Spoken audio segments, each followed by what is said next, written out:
తెలంగాణ రాష్ట్రంలో గౌరవ ముఖ్యమంత్రి గారు క్రీడలకు ప్రాధాన్యత కల్పిస్తున్నందుకు ధన్యవాదాలు. ప్రపంచ స్థాయి క్రీడా మౌలిక వసతులు కల్పిస్తుంటున్నాడు. స్పోర్ట్స్ యూనివర్సిటీ తీసుకొచ్చిండ్రు, స్పోర్ట్స్ పాలసీ తీసుకొచ్చిండ్రు, స్పోర్ట్స్ హబ్లను ఏర్పాటు చేసిండ్రు, వాళ్ళు చర్చలు జరిపినరు. కానీ ఈరోజు ప్రతి పాఠశాల కళాశాలలో వ్యాయామోపాధ్యాయుడు ఉండాలి, నియమిస్తామని చెప్పి అన్నారు. కానీ దాన్ని కాంట్రాక్ట్ విధానములు అనడాన్ని మేము వ్యతిరేకిస్తున్నాం. కాంట్రాక్ట్ విధానం వద్దు. ఇప్పటికే ఫిజికల్ ఎడ్యుకేషన్కి చాలా అన్యాయం జరిగింది. ఇప్పుడు మోడల్ స్కూళ్ళలో కాంట్రాక్ట్ విధానం తీసుకున్నారు. కేజీబీలో చాలా తక్కువ జీతాలతో జరుగుతున్నది. ఇవాళ గవర్నమెంట్ స్కూళ్ళు రాష్ట్రంలో 4690 గవర్నమెంట్ స్కూళ్ళు ఉంటే అందులో వచ్చేసి ఒక 2800 మంది మాత్రమే పీటీలు పనిచేస్తున్నారు. ఇంకా వచ్చేసి 1870 స్కూళ్ళలో పీటీ లేరు. హై స్కూళ్ళలో వాటిని భర్తీ చేయాలి. వాటికి అందులో ఒక 170 పోస్టులకు మాత్రమే ఈరోజు పర్మిషన్ ఉన్నది, శాంక్షన్ ఉంది. 1700 హై స్కూళ్ళకు పీటీ పోస్ట్ శాంక్షన్ లేదు. వాటిని శాంక్షన్ చేయాలంటున్నాం. అదేవిధంగా 3000 అప్పర్ ప్రైమరీ స్కూళ్ళు ఉన్నాయి, వాటికి కూడా ఈరోజు శాంక్షన్ ఇవ్వాలి. ఇచ్చి ఒకేసారి 4700 పోస్టులకు రేపు డిఎస్సి ప్రత్యేక డిఎస్సి ప్రకటించి ఆ డిఎస్సి ద్వారా భర్తీ చేస్తే నీకు ఒలింపిక్ క్రీడల్లో పిల్లలు తయారు చేస్తాం.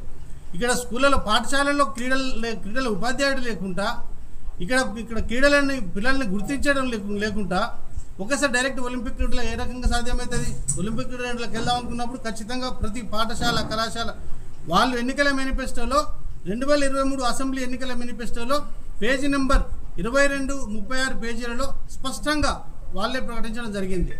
ప్రతి పాఠశాల కళాశాల యూనివర్సిటీలలో ఫిజికల్ ఎడ్యుకేషన్ ఉపాధ్యాయుని పోస్టు ఖచ్చితంగా పెడతామని చెప్పేసి వాళ్ళు ప్రకటించింది. వాళ్ళు ప్రకటించిన మాటని వాళ్ళే ఈరోజు విస్మరించి ఫిజికల్ ఎడ్యుకేషన్కి అన్యాయం చేస్తూ ఏదో కాంట్రాక్ట్ కింద 5,000, 10,000 ఇచ్చి తీసుకుంటామంటే మేము ఒప్పుకునేది లేదు. ఈరోజు రాష్ట్రంలో దాదాపు 1,00,000 పైగా ఫిజికల్ ఎడ్యుకేషన్ చేసిన వాళ్ళు ఉన్నారు. ఈరోజు అన్ని యూనివర్సిటీల్లో చాలా యాక్టివ్గా ఉన్నారు. ఈరోజు ప్రభుత్వం అధికారంలోకి రావడానికి కూడా ఫిజికల్ ఎడ్యుకేషన్ పిల్లలు సపోర్ట్ వల్లనే రావడం జరిగింది. ఈరోజు ఈ కాంట్రాక్ట్ విధానాన్ని వాళ్ళు మానుకొని అది దానికి ఏమంటే ఈ స్థానిక సంస్థల ఎన్నికల లోపే కాంట్రాక్ట్ నుంచి వాళ్ళ మాట ఉపసంహరించుకొని రెగ్యులర్ డిఎస్సి ప్రకటించి పోస్టు ప్రత్యేక డిఎస్సి ద్వారా పీటీ పోస్టులు వేస్తామని చెప్పేసి వాళ్ళు ప్రకటిస్తేనే రేపు మేము ఎలాంటి ఆందోళన చేయకుండా ప్రభుత్వానికి సపోర్ట్ చేస్తామని చెప్పని తెలియజేస్తున్నా.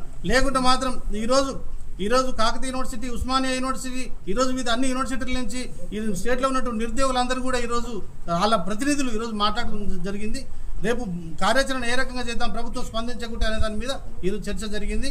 ప్రభుత్వం స్పందించి వెంటనే ప్రత్యేక డిఎస్సి రాస్తుందని చెప్పేసి అని మేము అనుకుంటున్నాం. అది కాకుంటే మా నిరసనలు వేగంగా ఉంటే పెద్ద ఎత్తున నిరసనలు చేస్తాం.